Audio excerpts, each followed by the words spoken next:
So Tropical Storm Melissa continues to creep through the Caribbean. That's the main story. It is going slowly, but major impacts are expected for Jamaica, the Haiti, Dominican Republic, Cuba, and that's all starting to happen right now. Here to break it down with us is Dr. Jill Trepanier, professor at Louisiana State University, LSU, hurricane climatologist. Professor, always great to talk to you. Appreciate you joining us this afternoon. Got your hands full with this one, though, right? Yeah, absolutely. A lot's changed in the last few days, no doubt about it. Mm-hmm. Well, right now, Melissa's been drifting, but also gaining a little bit of strength. You kind of just saw that with that most recent advisory. Rapid intensification could be on the horizon. But what are the atmospheric players that could make that happen, in your opinion? Yeah, that's a great question. Rapid intensification is one of these things that still eludes us slightly when we think about the major dynamics at play. But a big part of it will be that extremely warm ocean water that we know is present right underneath Melissa right now. But then there's also something to be said for these large, towering cloud bursts. Think these massive cloud tops that spawn around the center structure. Right now, Melissa's been a bit disorganized, but as we've all seen, it's beginning to take better shape. As we see that aerial coverage circulate around the center eye, that's when I think that rapid intensification signature will spike and we'll see that major hurricane before the end of the weekend. Yeah, Doctor, we've been watching all these models for the last several days, and they've been really all over the place. GFS exits stage right quickly. The European kind of drifts it around a little bit. Now that the storm's taking a little better shape and it's getting a little better organized, do you think the models are going to start coming in line and we'll get a better chance to know the timeline on this thing?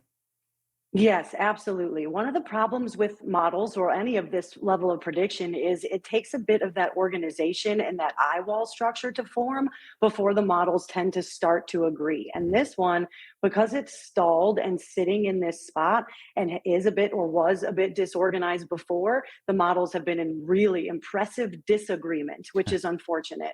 But now they will start to come into more agreement. And I think it's all about whether that right hook happens before the storm's eye reaches Jamaica or on the western edge of the island. And we've been talking a lot about the impacts that these islands could be facing in the coming days.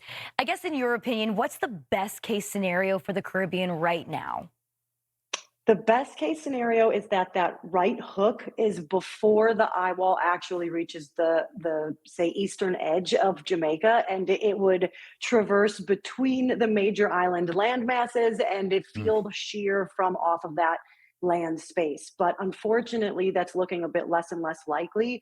And because of things you mentioned earlier, the cone around this system, it's much more than the eye itself. It's the surrounding area where that rain is going to be falling. And so unfortunately, I do think that all of those islands are going to take a bit of a hit. And so I'm very hopeful that they are actively engaged in preparation and trying to get everyone out of harm's way as best they can on an island. I'm trying to think, Jill. The last time we saw a landfalling hurricane in Jamaica in October was it was Sandy back in 2012.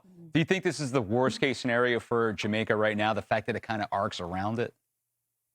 Yeah, I mean, I have to be honest. Jamaica is one of my most favorite places in the world. My mom lived there for a good decade. And so I hate to say it, but yes, I think this is a pretty terrifying situation for all of the people in that area. And when I think about the more recent events, it has been a little while, and that leads to a bit of complacency, perhaps, or just a lack of preparedness because they haven't had to worry as much.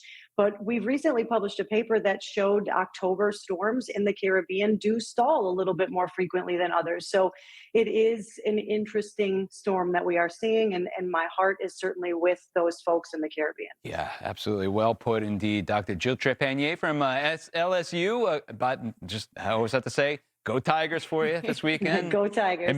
That's right. It makes Ole Miss look better. So go Tigers for sure. But thank you. It's always great to talk to you for your expertise, and hope to talk to you again a little bit later on, probably next week, hopefully. Absolutely. Thank you so much. It was good to talk to you.